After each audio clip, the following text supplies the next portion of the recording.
His foolish heartache saddened of a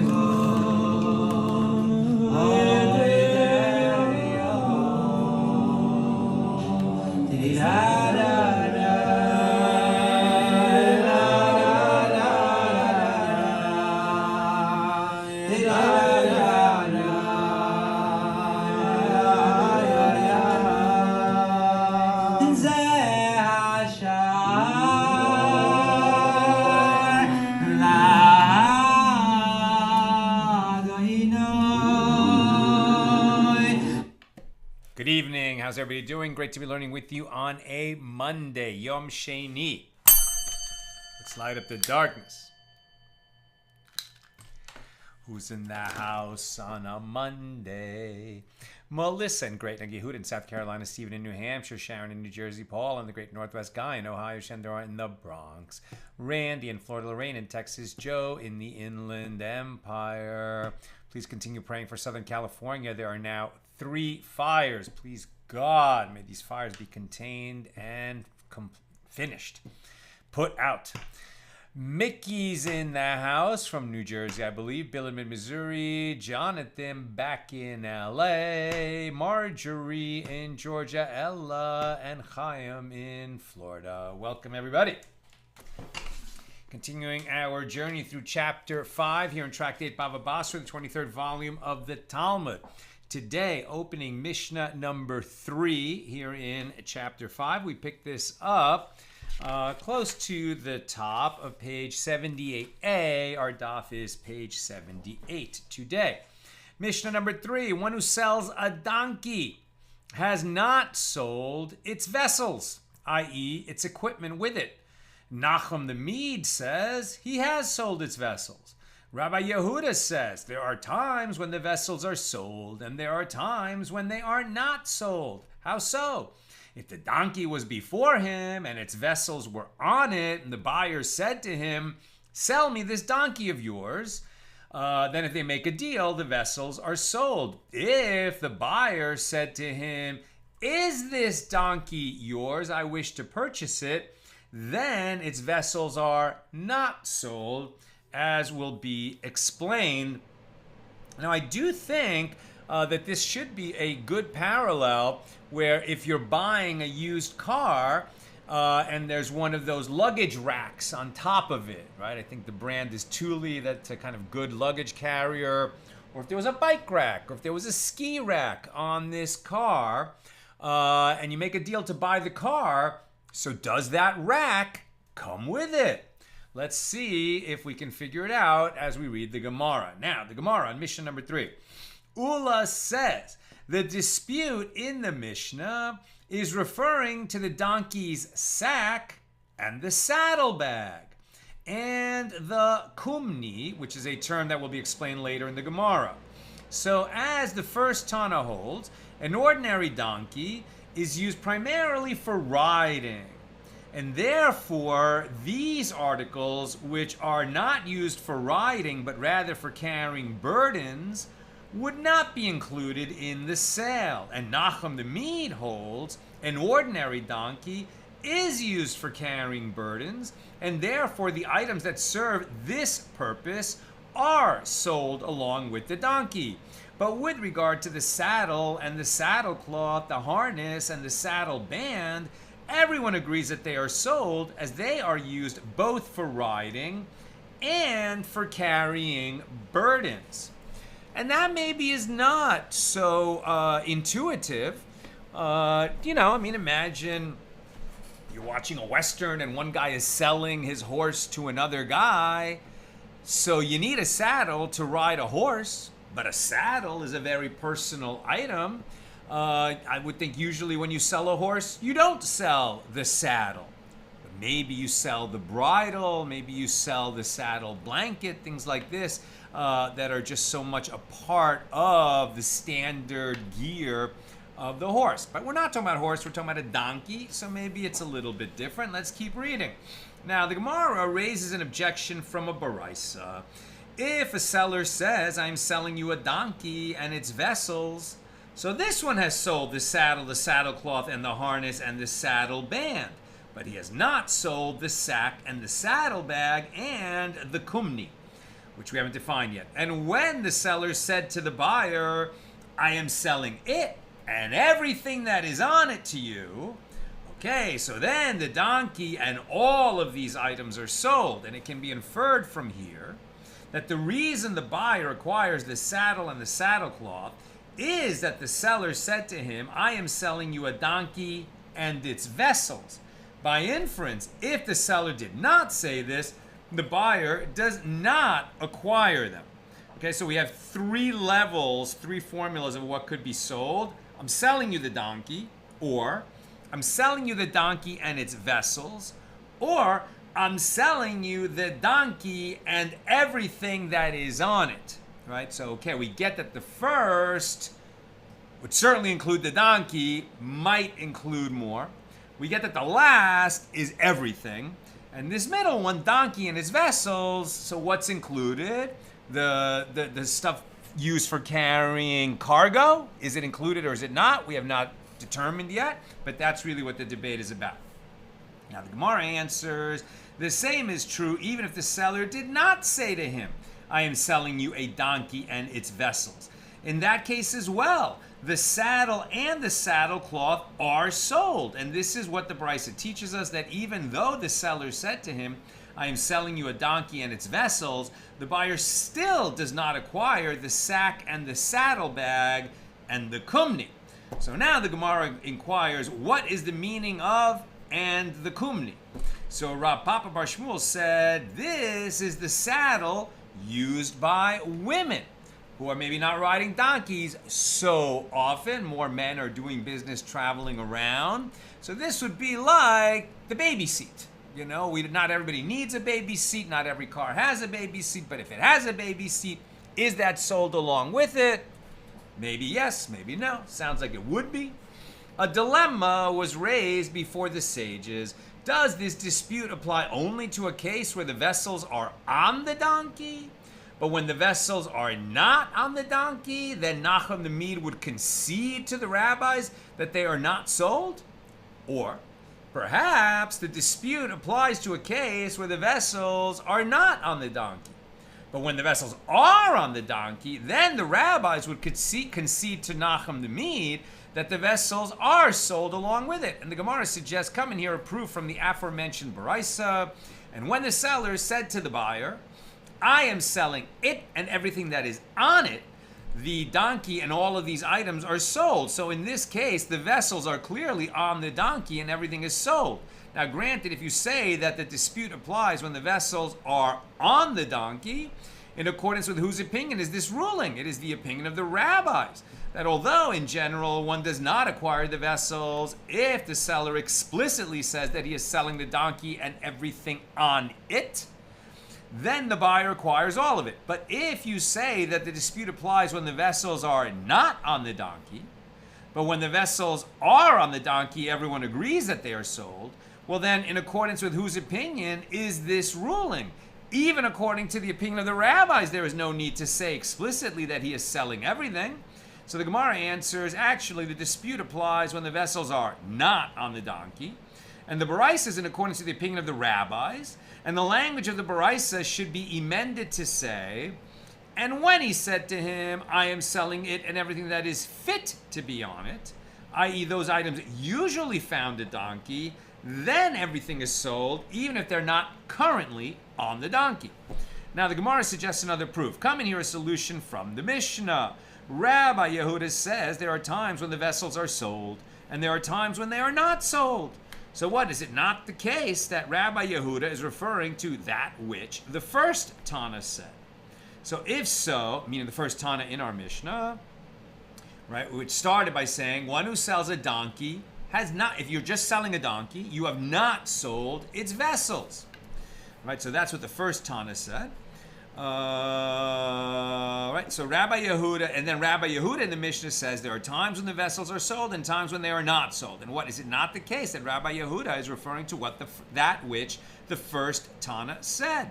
So if so, the dispute between the rabbis and Nachum the Mede must be referring to a case where the vessels are on the donkey, as Rabbi Yehuda addresses the same set of circumstances. But the Gemara rejects this proof. No, Rabbi Yehuda was speaking of a different matter and was not necessarily addressing the same case discussed in the beginning of the Mishnah. Now we're on page 78b. Now, this is a great lesson in rhetoric and in logic, in challenging a text, right? Understanding. Let's just go back for a second. The Mishnah was so short. The Mishnah said, one who sells a donkey has not sold its vessels. Nachum the Mede says he has sold its vessels. Rabbi Yehuda says there are times when the vessels are sold and there are times when they are not sold. How so? If the donkey was before him and its vessels were on it, and the buyer said to him, sell me this donkey of yours, its vessels are sold. And if the buyer said to him, is the donkey yours? I wish to purchase it. The vessels are not sold. So it's not clear as we go through, are they all speaking about the same case? Are they making a ruling that is going to work whether the vessels are on the donkey or not on the donkey? If they're not on the donkey, are they present before us although they're not on the donkey? Right? We can't necessarily infer what situations a ruling will apply to if we don't know what cases are included when the ruling was given. And that's what the sages are analyzing right now with a fine-tooth comb. Okay. 78b, continuing. Ravina said to Rav Ashi, come and hear a resolution of the dilemma. As it was taught in the previous Mishnah, if one sold a wagon, right, Mishnah number 2 in this chapter, if one sold a wagon, he has not sold the mules that pull the wagon. Hey, I'm selling you a wagon. Why should it come with the mules? The word wagon does not necessarily include mules. But as we said yesterday, okay, but if the mules are hitched to the wagon at that moment, the guy says, I'm selling you this wagon, maybe the mules are included. Maybe that's what they understood it to mean. Let's continue here. So the Mishnah yesterday said, if one sold a wagon, he has not sold the mules that pull the wagon. And Rav Tachlifa from the west, meaning Eretz Yisrael, taught a baraisa before Rabbi Abahu, if one sold a wagon, he has sold the mules along with it. And Rabbi Abahu said to him, but didn't we learn in the Mishnah that he has not sold the mules? And Rav Tachlifa said to him, okay, so should I erase this baraisa? And Rabbi Abahu said to him, no, you should explain that your baraisa is referring to a case where the mules are fastened to the wagon at the time these guys are making a deal.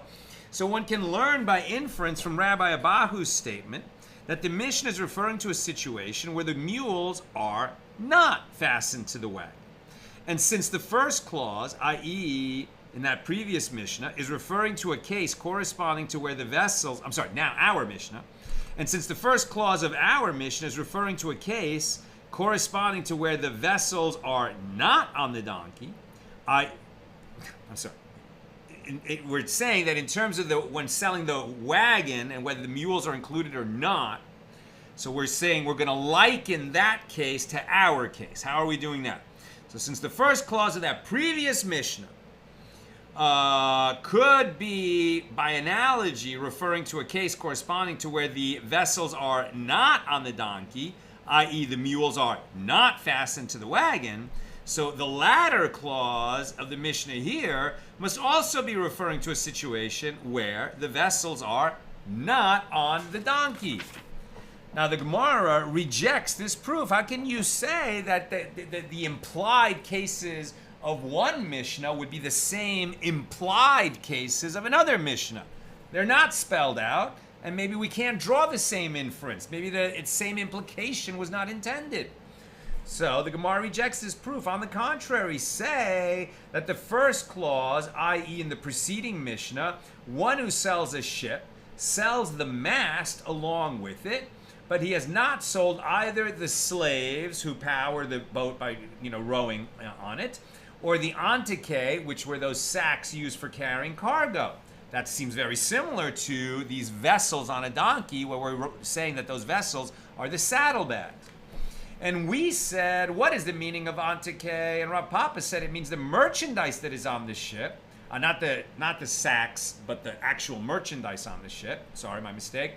So according to your logic, since the first clause, i.e. the Mishnah concerning the ship, is referring to a case where the merchandise is on the ship, right? If I'm selling you a ship and it's laden with merchandise at the time, am I selling you the merchandise along with the ship? Certainly merchandise is not an integral part of a ship, right? Ships are, constantly changing what merchandise is aboard them that they are transporting. But if there's merchandise aboard the ship when I'm selling you this ship, then maybe the merchandise that is on it at that time would be included, or maybe not. Right? And we said, what is the meaning of antike? And Rav Papa said it means the merchandise that is in the ship. But according to your logic, since the first clause, i.e. the Mishnah concerning the ship, is referring to a case where the merchandise is currently on the ship, the latter clause, meaning the Mishnah here, must also be referring to a case where the vessels, meaning the saddlebags, are on the donkey. So if they're on the donkey, they're included, and if they're not on the donkey, maybe they're not included. So rather, the Tana teaches each statement individually, and the circumstances of one ruling do not prove that another ruling is referring to a parallel case. Whether one ship has its merchandise on it does not imply that when we're selling a donkey and we're talking about its vessels, meaning its saddlebags, that we're talking about a donkey whose saddlebags are on him at the time. We can't draw that implication, that inference. So the Gemara provides a mnemonic based on the letters of the names of the Tanaim who appear in these following paragraphs. Zayin Gimel Mem Nun Samech Nun. So Abaye said, Rabbi Eliezer and Rabbi Shimon ben Gamliel and Rabbi Meir and Rabbi Nassan and Sumakos and Nachum the Mede all hold that when a person sells an item, he sells it and all of its accoutrements. So that's a long list of sages, but not everybody holds by this view. Rabbi Eliezer holds, as we learn in a Mishna on page 67b, that Rabbi Eliezer says, one who sells an olive press has sold the beam used for pressing the olives, despite the fact that the beam can be removed from the press. Rabbi Shimon ben Gamliel holds this, as we learned in a Mishna on page 68b, that Rabbi Shimon ben Gamliel says, one who sells a city has sold the city's guardsman. Rabbi Meir holds this, as it is taught in Baraisa, that Rabbi Meir says, if one sold a vineyard, he has sold the accoutrement of the vineyard. Rabbi Nassan and Sumakos hold this, as they state with regard to the bitzit and the duget, i.e. the light-going boats of the ship, right, the tender, the small boats that you could use to paddle ashore, which they claim are sold when the ship is sold. They said that on page 73a. And Nachum the Mede holds this, as is evident from that which we said in our Mishnah here, that the saddlebags go along with the donkey when you sell it. Now the Mishnah teaches that Rabbi Yehuda says there are times when the vessels are sold and there are times when they are not sold. How so? If the donkey was before him and its vessels were on it, and the buyer said to him, sell me this donkey of yours, then its vessels are sold because presumably the buyer is looking at this donkey with its saddlebags and says, sell this to me, sell this donkey to me, but it's this donkey with what's on it right now. And so there's reason to believe that when the seller agrees that what they're talking about is the object before them, which is the donkey and its saddlebags. Now again, all of this would be unnecessary and should be unnecessary if the people would just clarify exactly what the transaction is. They should spell out, what am I buying and what are you selling? And they should come to a full agreement about exactly what's included and what's not. But these, all of these Mishnayos are necessary in the absence of a clear agreement where they only said the donkey or this donkey. Okay, so Rabbi Yehuda was saying in our Mishnah that if the transaction began by the buyer coming and saying, right, sell me this donkey of yours, and so he came over, he knows that this donkey belongs to the guy, and he's saying, sell me this, so that implies that he's expecting to take the donkey and everything that is on it. But, okay, and the Gemara asks, so what is different in a case where the buyer said, sell me this donkey of yours? And what is different in a case where the transaction begins when the buyer walks over and says, is the donkey yours? right? Because then Rabbi Yehuda said it's a different outcome, right? If he says, sell me this donkey of yours, its vessels are sold. But the buyer said, is the donkey yours? The donkey, as opposed to this donkey, and that might be part of it. He says, is the donkey yours? I wish to purchase it. Then its vessels are not sold. So now Rav explains that when the buyer says, sell me this donkey of yours, he knows that the donkey belongs to the seller. And as for that which he said to him, this, he said that to him due to its vessels. Sell me this donkey of yours. And he means, and that this word this is doing extra work, and it means the donkey and what's on it.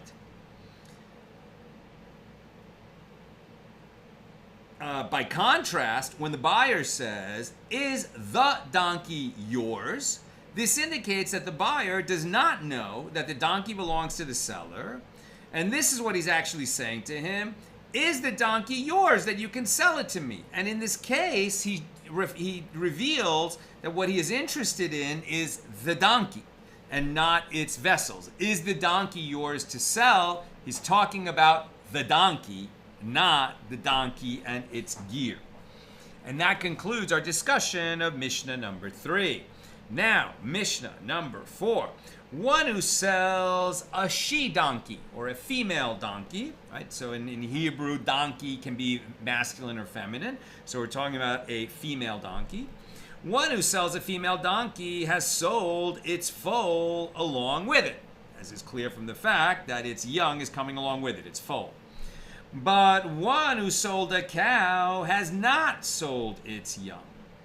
One who sold a dunghill has sold its manure. Dunghill sounds like a pile of manure, doesn't it? But here dunghill is being used as a place where manure is stored. So one who sold a dunghill has sold its manure. One who sold a cistern has sold its water. One who sold a beehive has sold the bees that are in it. And likewise, one who sold a dovecote has sold the doves. That's the Mishnah. Now the Gemara. The Mishnah teaches that if I was going to make a shofar blast at the beginning of the class, and I forgot to do it. So since it's Elul and it's going to be dark soon, let me make a shofar blast for us.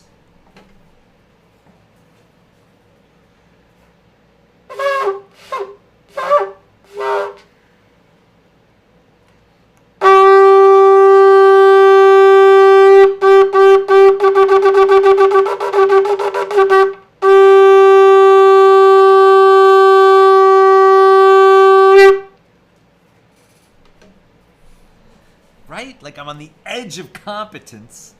I still have trouble finding that first note. Hopefully we'll get there by the end of Elul. Okay, where was I?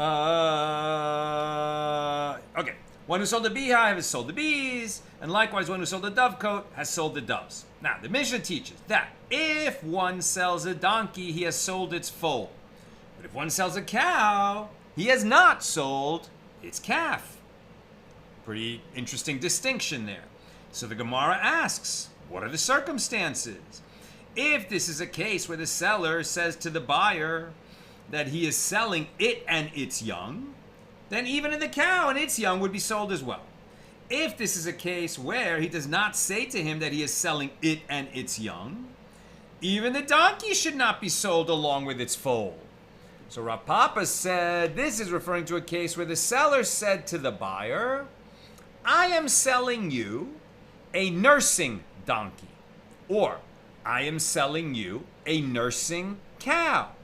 Now granted, with regard to the cow, one could say that he needs it for its milk, and the suckling calf would not necessarily be included in the sale. But with regard to the donkey, for what reason is he saying to him that the donkey is nursing? Since he does not need the milk of a donkey, how do we know he doesn't need the milk of a donkey? Because the milk of a donkey is not kosher. We don't drink that. So learn from here that he is saying to him that he is selling it and its young.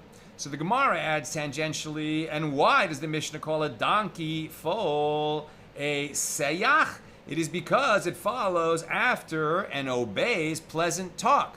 whereas an old donkey must be led forcibly.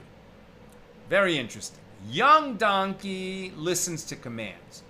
Old donkey, stubborn, doesn't listen to commands, needs to be, urged in other ways. Should be the opposite, right? You would think that the older it gets, the more, accustomed it is to heeding the commands of its owner, but it's the opposite. And now that we've talked about that, a young donkey obeys pleasant talk, whereas an old donkey is stubborn and has to be led forcibly, we're going to go on a fascinating digression that is so apt for Elul, the month that we're in now, where we are meant to be making a cheshbon hanefesh, an accounting of the soul. What are we doing right? Where are we going awry? What are we going to do about it? How can we put a system in place and get organized so that we will do better in the coming year, which begins by Rosh Hashanah? Okay, so the Gemara cites a related discussion. Rabbi Shmuel Bar Nachman says that Rabbi Yochanan says, what is the meaning of that which is written? Therefore, they that speak in parables, hamoshlim, say, come to Heshbon. Let the city of Sihon be built and established, for a fire is gone out of Heshbon, a flame from the city of Sihon. It has devoured Ar of Moab, the lords of the high places of Arnon. That's from the Torah, Numbers chapter 21, verses 27 and 28.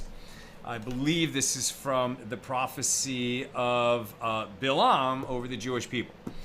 Now, the Gemara interprets these verses homiletically. Hamoshlim, these are the people who rule over their evil inclination.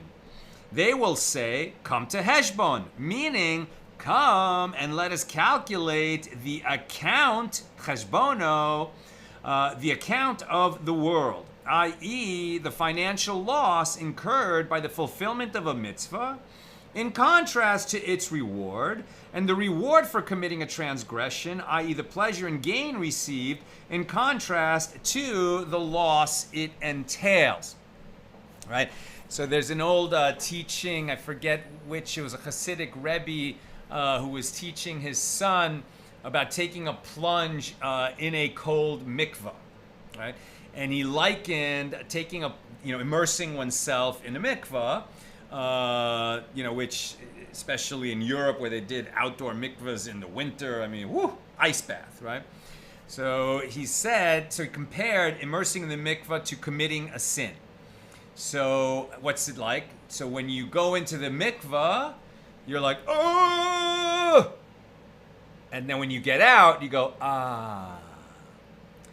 Whereas when you commit a sin, while you're committing it, you go, ah.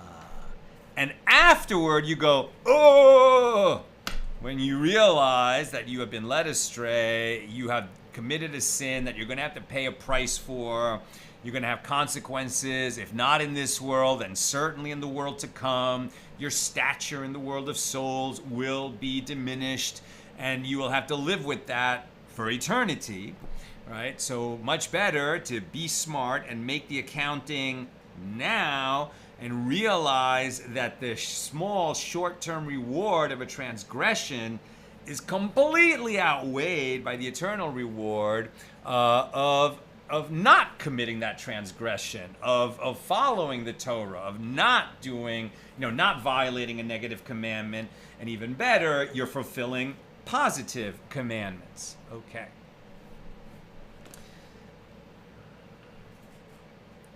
And let it be built and established from that verse means that if you make this calculation, you will be built up in this world, and you will be established in the world to come, right? It'll be better for you in this world and in the world to come if you make this accounting of the soul. And the phrase city of Sihon means that if a person fashions himself like this young donkey that follows after pleasant talk, i.e., if one is easily tempted to listen to his inclination, meaning his evil inclination, then what is written after it? For a fire is gone out of Heshbon. It has devoured, i.e. a fire will go out from those who calculate the effect of their deeds in the world and will consume those who do not calculate and examine their ways, but instead do as they please, right? If you are easily led by your evil inclination, like a young donkey that follows after pleasant talk, okay, so you're gonna have big problems,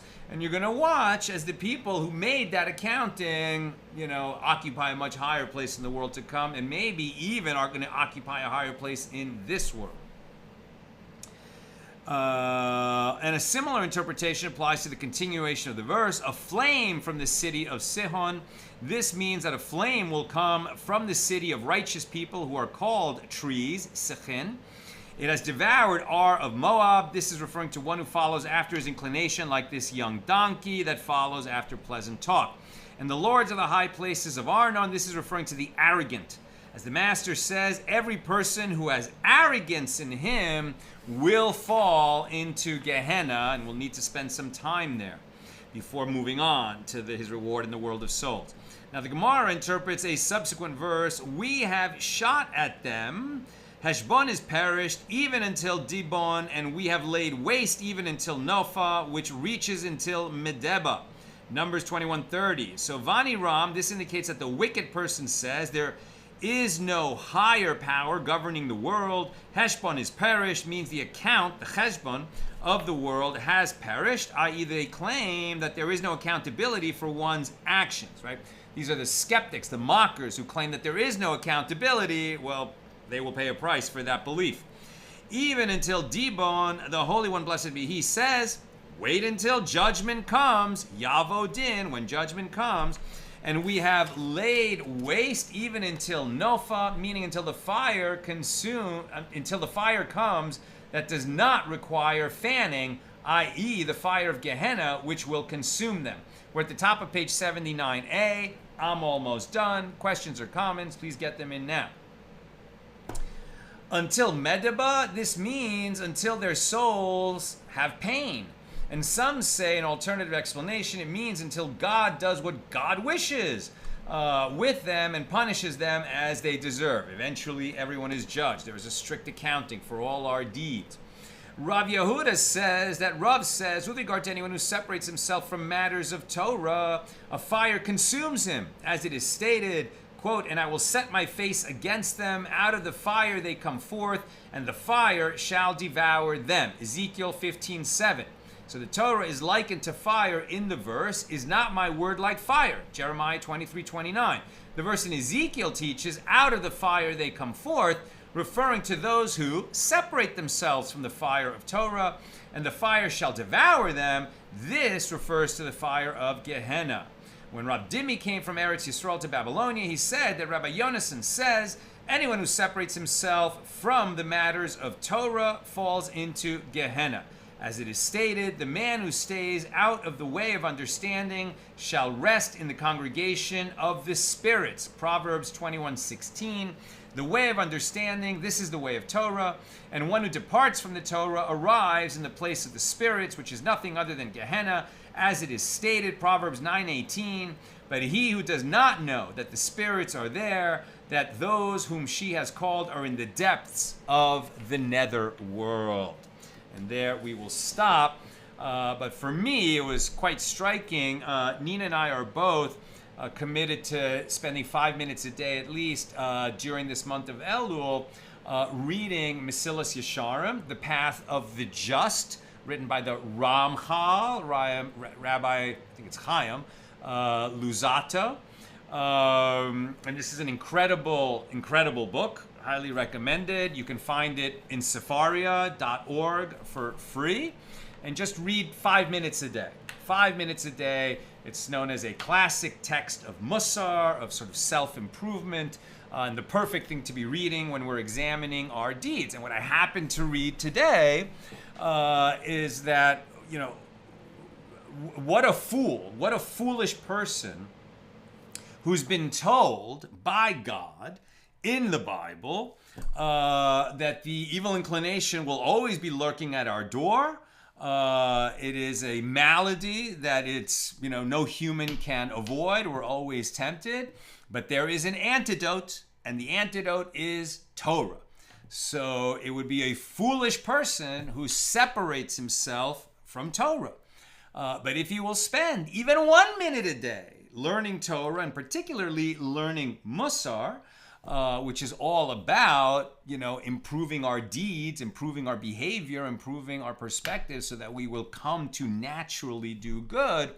So learning that sort of Torah, right? It's learning Torah when you're studying the Path of the Just. And why would you separate yourself from the Torah? It's so healthy for you. It's like if a doctor told you, listen, you want to be healthy, just eat this vitamin every day. And it's not, I'm not talking about real vitamins in the world, like there was a super vitamin that you just eat this one pill every day. It takes you 3 seconds and you'll be much healthier than if you didn't do it. And here's a stack of pills for you. And you're like, not interested. That's somebody who turns his back on Torah, according to the Ramchal. So let us not be foolish in that way. And we just read the same thing in our daf today. So let's take a few questions.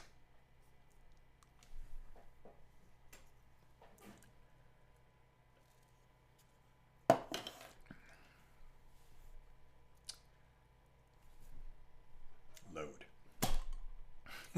Come on, Google Docs, load. Here we go. Bava Basra, 78 questions. Joe, it makes it sound like a car sale when they sell you a fully loaded model, right? If we're likening the sale of the donkey, right? I asked at the beginning of the class, it and its vessels, are the vessels included? I mean, the sages disagree, but it seems like, where do we end up with the majority? Right, I mean, the anonymous opinion of the Mishna, the first Tana, says one who sells a donkey has not sold its vessels. And then it seems like the minority opinion of Nachum the Mede says he has sold the vessels. Right? Where did this law end up? One who sells a donkey, according to Shulchan Aruch, if one sold a donkey, he has also sold its saddle and saddlecloth, even if they were not on the donkey at the time of the sale. But he has not sold the equipment used for carrying burdens, for example, its sacks and saddlebags, and an extra saddle designed for women. This is in accordance with the opinion of the rabbis as explained by Ula. And this is the law even when the equipment is on the donkey. At the time of the sale, as the dispute concerning this case was not resolved by the Gemara, and therefore it is incumbent upon the buyer to prove that he is entitled to the equipment. If the seller explicitly said, I am selling you a donkey and everything on it, then all of these items are sold. And Joe, that would suggest if they're selling you a fully loaded model, maybe we could say that language is equivalent to it and everything on it. Sharon, if the seller is hawking his donkey and says, come buy this donkey, what then is included in the sale, right? Because they didn't address that. They said if the buyer initiates the sale. So what if the guy say, I'm selling this donkey? What then? I think we end up like the halacha that I just read. If he just says this donkey, for sure the saddlebags are not going to be included. What about the saddle? Sounds like, yeah, because that's just so standard that anyone who buys a donkey, whether he's going to, certainly the saddle cloth, whether he's going to ride it or carry burdens on it, he's going to need that basic gear. So it sounds like that will be included. Jonathan says, I feel like an old donkey. I guess you're stubborn and not easily led. But if that's talking about whether the evil inclination, the Yetzer Hara, has a pull on you, very good to be an old donkey and not to be so quick to pursue, some short-term pleasure that could do you long-term harm. Much better to be an old donkey in that respect. Sharon says, there is a famous rabbinic tale about a rabbi who purchases a donkey, and in the saddle he discovers a beautiful jewel. He is very poor, and his students are very excited that he came into this valuable gem. But he insists on returning the gem, saying he did not buy the gem, just a donkey. The seller was so impressed by the honesty of the Jew who purchased the donkey that he said, "How great is the God of the Jews that they are so honest." Lesson on Kiddush Hashem. Beautiful telling of the story, Sharon. You said you didn't tell it well. You did tell it well. And also, there have been some real life stories like that recently, or not, in the last few years. There was a case, I think, where a rabbi bought a desk, kind of a used desk, an old desk, and he got it to his house. And I guess there were some locked drawers, and he finally found a way to open the locked drawer, or maybe a hidden compartment, I'm not sure which. But he found like a lot of money. I think it was $100,000 in the desk. And he returned it. And he bought that desk from a non-Jew. And so very similar, then the story ended up getting publicized, and it was a big Kiddush Hashem. It shows, that Jews are honest people if they are following the laws of the Torah. And finally, Jonathan, regarding Cheshbon, seems like it would take several weeks of study to really understand all the implications of the interpretation here. Agreed. For sure. All these stories about the young donkey, the old donkey, making the cheshbon, and also tracing out, what is implied by these verses from the prophecy of Balaam in the Torah. And that's, that's always our, the tension that we're dealing with when we're doing Daf Yomi. We're covering so much ground so fast.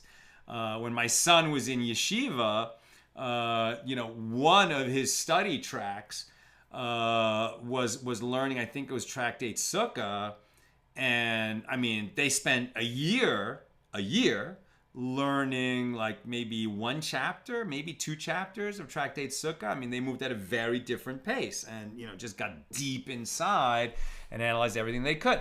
And I wish we could do that, but that's not what we're doing when we're doing a page a day in Daf Yomi.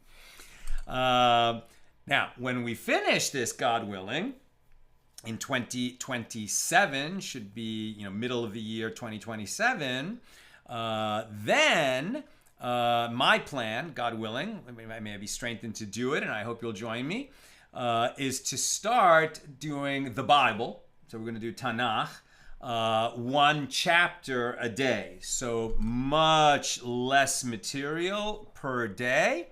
We'll start in Genesis and, God willing, work our way through the whole Hebrew Bible, one chapter a day. And we're not moving on anybody else's schedule or anyone else's pace.